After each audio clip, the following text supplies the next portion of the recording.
All right, a couple days ago, I did a video on GoPro's new Mission 1 launch. This is their new line of ultra compact cinema cameras, which is kind of like a hybrid between their traditional GoPro Hero and this new lineup of cinema grade or cinema-ish, I would call it, cameras.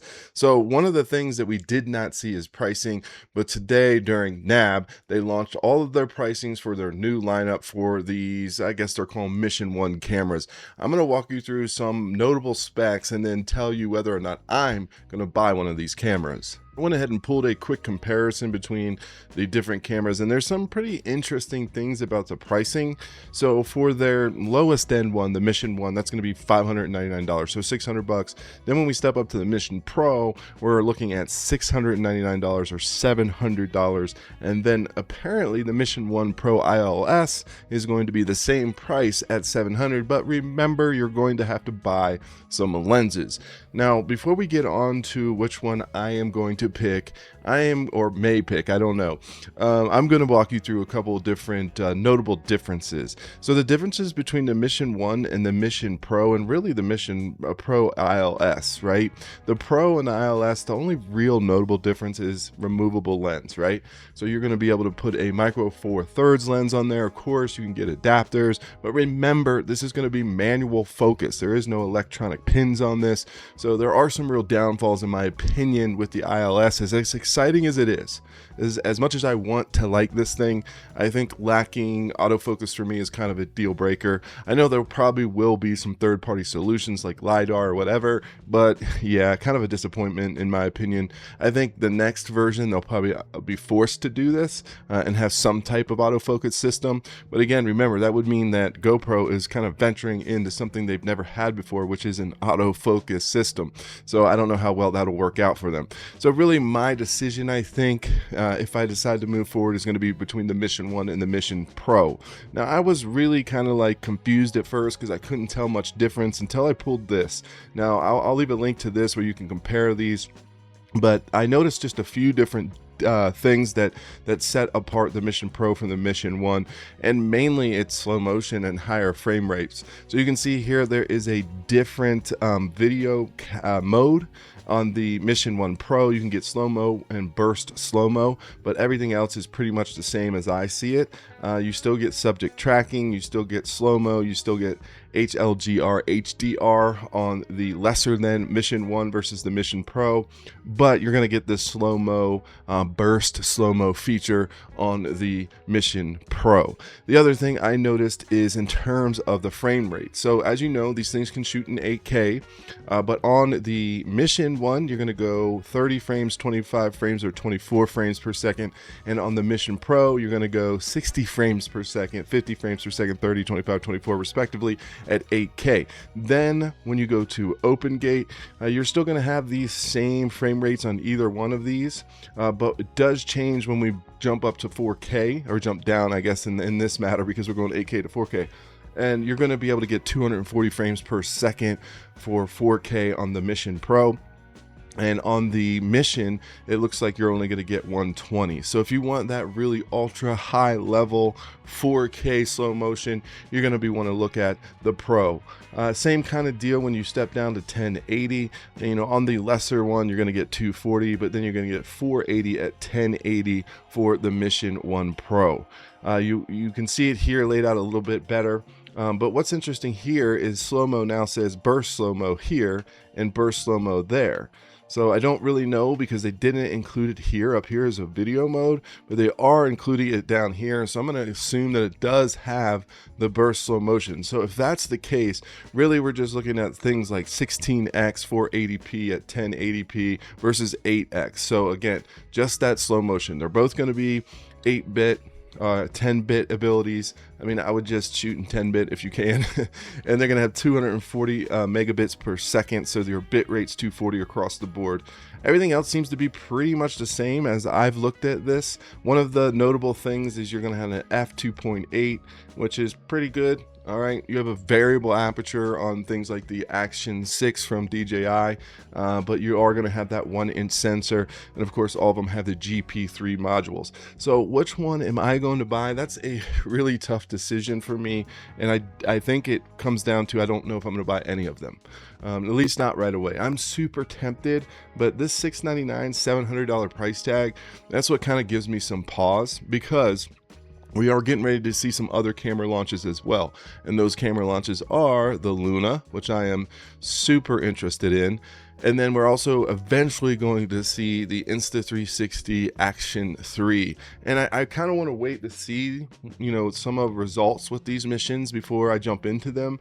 This being a new product line for GoPro. It's still GoPro. I talked to a lot of people in the comments, and I just have I don't know, I have a little bit of, what do you call it? Not a deja vu, but a little bit of trepidation because a shell shock, I guess you could call it as well. Because when you have a GoPro, the classic thing is it would freeze up. And then what do? Take the battery out, put the battery back in, it comes back to life. But freezing up in the middle of a shot just isn't ideal. And this has plagued GoPro for years. So I hope we don't have this with these cameras. I'm just not ready to jump right in right now.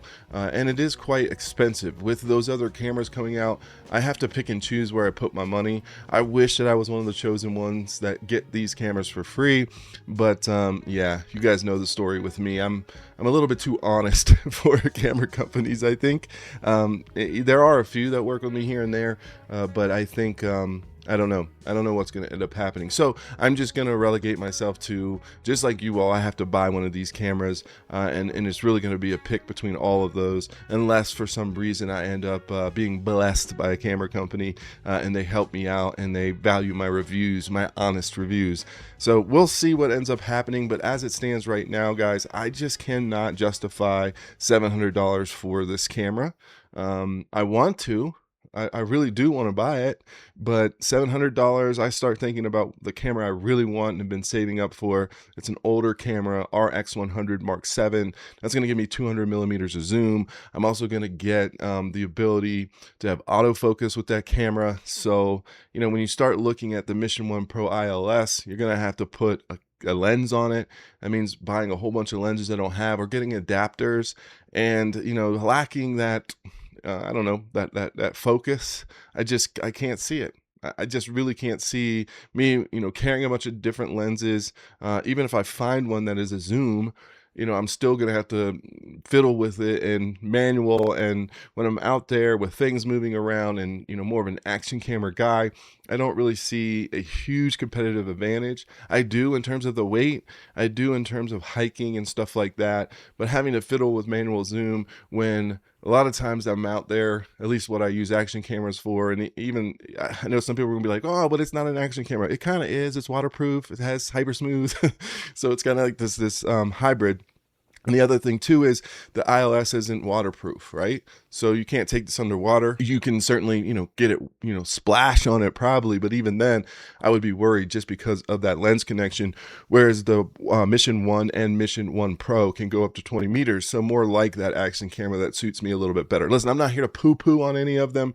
I'm just saying at these prices, if you look at the Pro ILS, $700, I kind of get the $700 for the ILS, but then again, what budget you're going to have for lenses? I know there's a lot of inexpensive micro four third lenses out there. I know I have some lenses I could get adapters, but again, fiddling with all this in terms of what I'm looking for, I'm probably going to wait.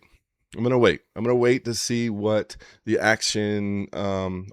the Insta360 Ace Pro 3 brings. That could very well have a 1-inch sensor. I don't have any data on that, but I think it just would behoove me to wait, since I kind of have to figure out where I want to put my money. And saying to you guys that I'm saving up for an 8-year-old camera, there is rumors that we might see another RX100, maybe the Mark 8, come out very soon, which would be super exciting to me. Again, giving me that 200 millimeter reach is pretty exciting. It is double the cost at about $1,400. I can probably get it for like $1,200 used, but to go out and lay out $700 on this, and it's a big what if Like, what if this thing freezes up? What if it's not as good as they say it is? You know, what if I get this camera and it's no better than a much less expensive camera? And we'll see, it will remains to be seen how much these other cameras are going to cost. Now, I did speak about the Luna. I'm interested in the Luna. I do think it will have 2 lenses. I think it will give us everything that we were hoping to get out of the DJI Pocket 4. But if you all saw my other video, and if you haven't, you may want to check it out here or down below, where I walk you through why I don't think here in America we're ever going to see the Pocket 4. And certainly everyone talks about the Pocket 4 Pro. Who knows, right? Who knows? They also talked about the Action 6 Pro, and we haven't seen that, have we? So I'm not 100% sold on that. And even if it does come out, I truly do not think they're going to take DJI off the covered list anytime soon, which means we're not going to get it. And that leaves us with the Luna. Again, the Luna, more of a hybrid itself between an action camera and a stabilized gimbal-like camera, right? So not exactly in this realm, but this is kind of a hybrid as well. I like the direction GoPro's going with this. I like the idea of a compact cinema-like camera, but there's a lot of questions that remain, and at this price tag, it makes me think. I don't instantly click that button, and I don't think I will. Now, GoPro, if you're out there and you are willing to put it in front of an honest reviewer, hey man, I will definitely take a free camera. But at these prices, nah, it's just not going to happen for me. I'm going to wait on it, and I think it would be the smart move. The smart money is going to wait. You know, if you can't afford, if you're not independently wealthy, I'm not, right? Then you're going to have to make some calls. And I think the call for me in terms of an action camera is going to be, you know, I already have the 6, the Action 6, not Action. What is it? What do they call it? DJ? Yeah, Action 6, Osmo Action 6 from DJI. So I like that camera. There are some bugs, but I have to make these calls, and I just don't know if it's going to be GoPro. Anyways, if you like this, please consider liking and subscribing. My name's Hill Phantom. I'll see you next time.